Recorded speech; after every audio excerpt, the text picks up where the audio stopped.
Plain chicken. Again? Kiki Palmer? Listen, sir. April 2000.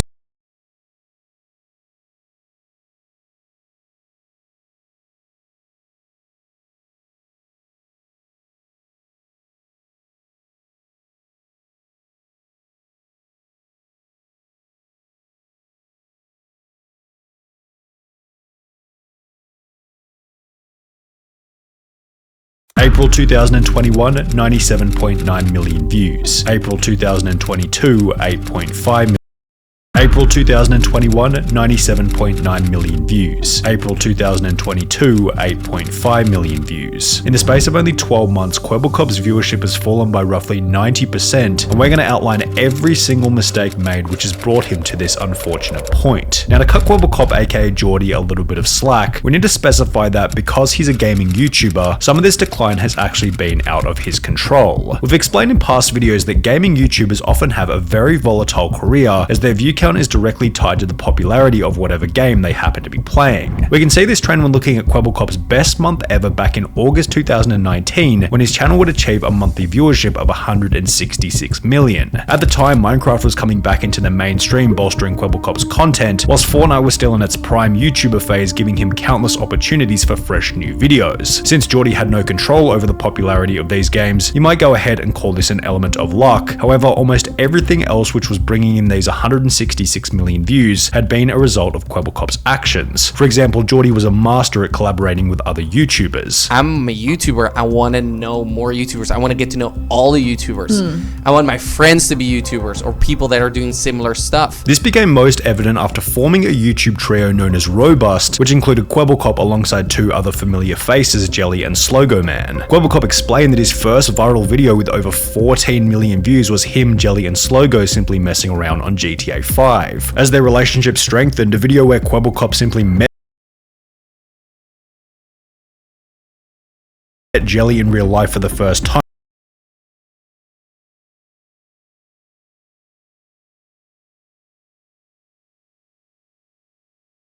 gained over 12 million views. The trio were even picked up by PewDiePie's YouTube network Revel Mode, alongside Markiplier and Jacksepticeye, with the subscriber count of Kwebbelkop, Jelly and Slogo being the best piece of evidence for the success they'd find as a trio. In addition to forming the Robust group, Geordie began dating fellow YouTuber Azzyland in 2016, with Azzy herself having a multi-million subscriber count at the time, meaning that they could collaborate on various different videos, providing further growth for each creator. Yet the overwhelming driver behind Kwebbelkop's extreme viewership was without a doubt his laser focus on the content in combination with an unwavering work ethic. After beginning his channel, Geordie made a commitment to upload one video every single day, which he would continue for a period of over 9 years. 27th of August 2012.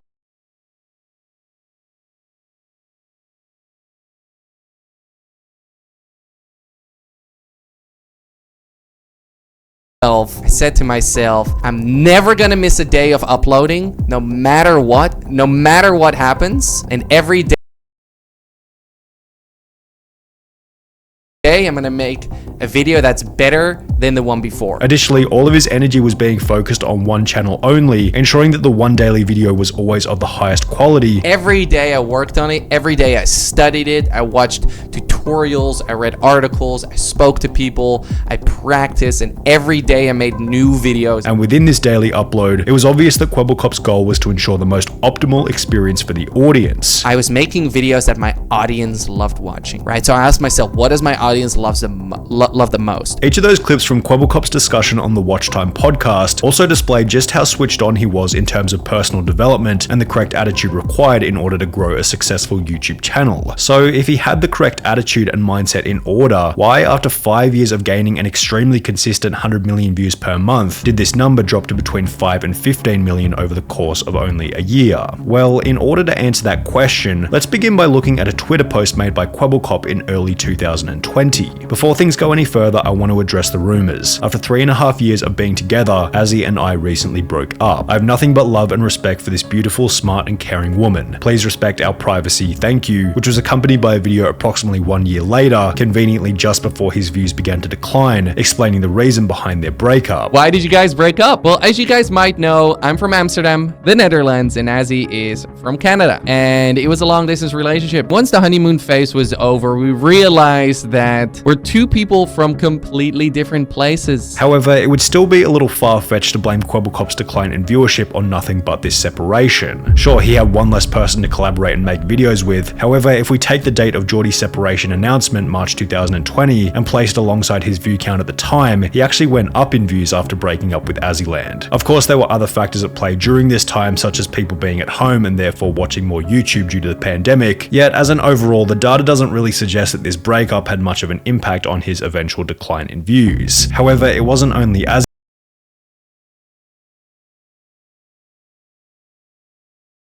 that Kwebbelkop would stop making videos with. After 5 years of filming together, the robust trio being Kwebbelkop, Jelly, and Slogo would also slowly disintegrate. Instead of playing with Geordie, who was busy making various reaction videos, Jelly and Slogo replaced him with a different YouTuber by the name of Craner, which was noticed by fans on Reddit. The last thing I remember was that Kwebbelkop was playing Minecraft with Jelly and Slogo Man in Robust Town. Now everything has changed. Jelly and Slogo Man replaced Kwebbelkop with Craner in a new Minecraft server. Kwebbelkop made his own solo play, and right at this moment he's only doing reaction videos. What is going on? Anyone got the explanation for it? Why is he now not playing with his friends anymore? Why isn't he playing games anymore? Is he going to maintain it like this, or will he come back to his own self again? First he took down the vlogs, but then he stopped playing with friends. As this became an increasingly common discussion in Geordie's comments section, he'd upload a video titled Why I Left Jelly and Slogo, explaining that as a result of making video after video with the group, each of which following a similar narrative, Kwebbelkop felt as though he wasn't growing due to a lack of creativity. I saw that my creativity was running out. I was just doing things with the group. I was going into that direction. I realized that I stopped growing as a person, and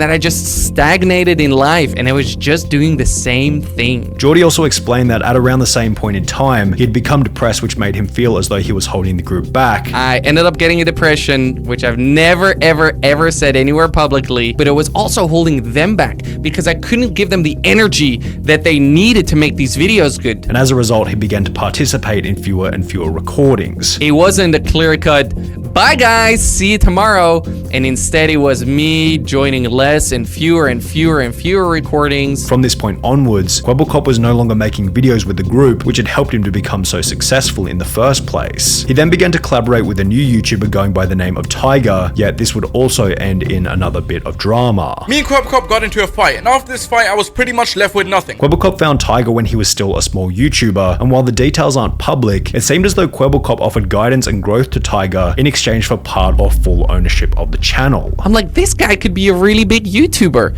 if I would coach him a little bit. He has so much talent. Now this went exactly as planned in the beginning. They started playing together, and pretty quickly Tiger's viewership skyrocketed from 2 million views per month to 20 million views per month. However, at around the same point in time, Tiger randomly stopped uploading altogether. 2 months later, Tiger would upload a video on a different channel titled Why I Left Kwebbelkop and Tiger, explaining that he couldn't talk about what had happened with the channel. And I'm not gonna get too much into who was in the right or who was in the wrong, because I can't. But he was no longer friends with Kwebbelkop. Everyone is asking the same thing. Why are you not uploading to Tiger, and what happened between you and Kwebbelkop? Well guys, it essentially boils down to one thing, and that is that me and Kwebbelkop are actually no longer friends. I feel hurt, I feel disappointed, I feel betrayed, and most of all, I feel forgotten. What would become obvious later was that somehow Kwebbelkop had claimed ownership over Tiger's channel, as he would upload a video where he had cloned Tiger's voice and attached it to an AI, which would provoke another response from Tiger, who was once again insulted by Geordie's actions. He made this cartoon character,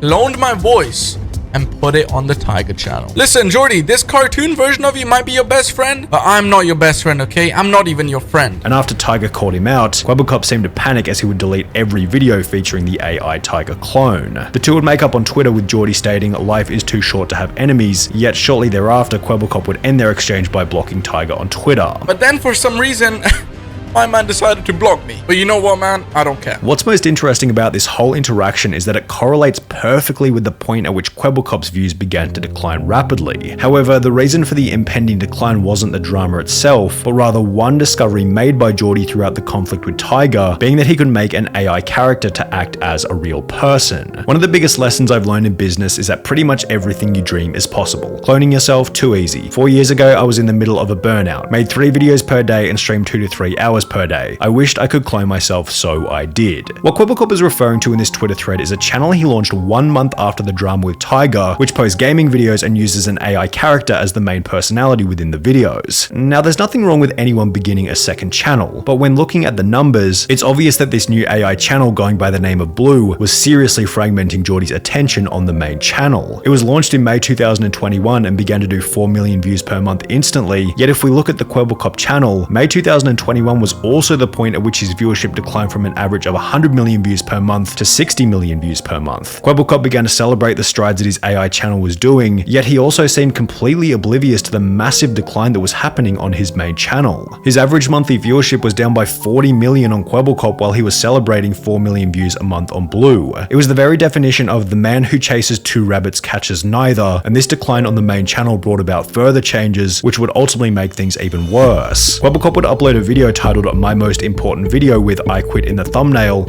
Explaining complex topics can be challenging. Highlight the text you want to simplify and let Grammarly rewrite it. Grammarly makes your message clear. Explaining that he was no longer enjoying YouTube. I'm having a hard time being creative. I'm having a hard time having fun in my job. I'm having a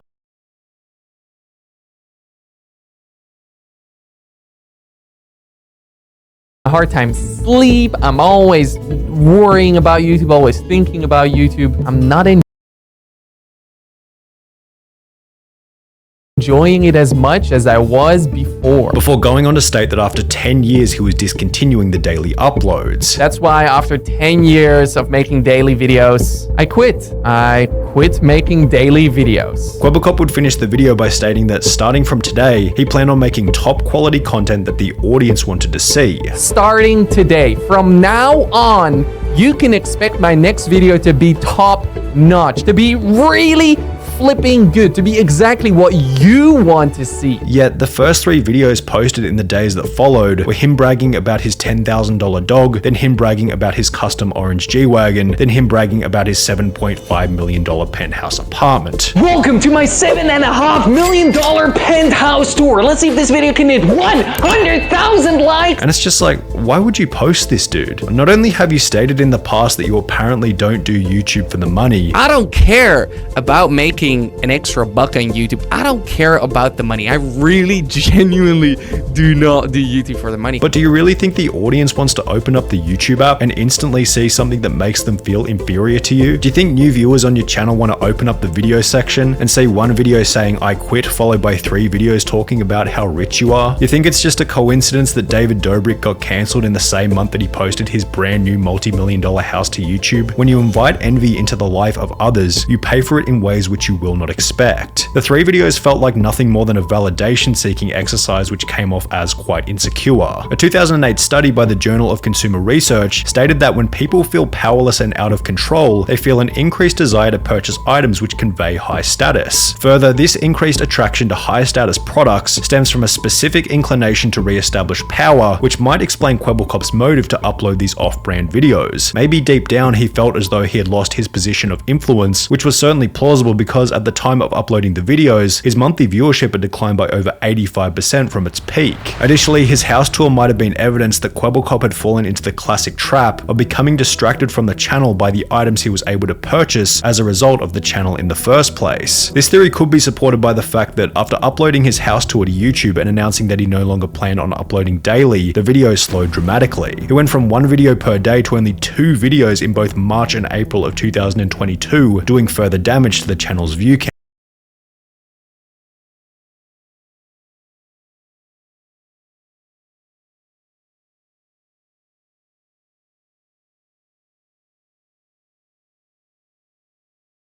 account. Now we can't neglect the fact that his blue channel has actually gained a bit of traction over the last couple of months, gaining between 10 and 25 million views per month. However, when combining the views of both Blue and Kwebbelkop together, even on the best months he doesn't crack 40 million views, which is still less than half of what he was able to achieve while simply focusing on one channel. In a recent video titled My $100 Million GTA 5 Business in Real Life, which sports a similar kind of vibe to the apartment tour, Kwebbelkop talks about how he's also launched an NFT business and is working on a video game, potentially fracturing his focus from YouTube even further. As mentioned earlier, Kwebbelkop is extremely switched on in terms of how to build and run a successful YouTube channel, although as a whole there are two obvious problems that need to be solved. The first problem, which thankfully is relatively easy to fix, is one relating to ego. Geordie, I know how much we as males love to brag. It's written in our DNA to talk endlessly about how good we are, but you have to resist the urge to do so. Proclaiming your high status by posting videos of your G-Wagon and multi-million-dollar home ironically does the opposite of what you want it to, as your audience doesn't want to follow someone that needs to be validated in any way, shape, or form. The second problem is a little harder to solve, as it requires either more sacrifice or time, and I could be wrong altogether with this second problem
because I'm not sure what kind of numbers your other businesses are doing, but your focus is clearly fragmented, or maybe you have too many things to focus on. You claim to have between 50 and 100 employees. I'm running a business with I don't know how many employees. Anywhere from 50 to 100 employees work here. Yet your views are significantly below where they were during any other year since 2016. The potential inefficiency of this was also noticed by some of the sidemen. So Kwebbelkop has basically tweeted out saying that he spends on average 14 days and 14 editors to make one video. Instantly, I'm thinking your team or your process is incredibly inefficient. And while the one step back for two steps forward mentality is a great thing to have, something feels off with the numbers. Maybe you're just bragging about employing way more people than you actually do, and if this is the case, it's just another piece of evidence for the previous point. Quit with the bragging. It's not necessary and adds no value to anything at any point in time. When you appeared on the Watch Time podcast with Muselk, one very mature thing that you said was that you appreciate when your YouTuber friends call you out on things. So while I was probably a little bit harsh in this video, hopefully it can provide some genuine tough love feedback about where you can improve going into the future.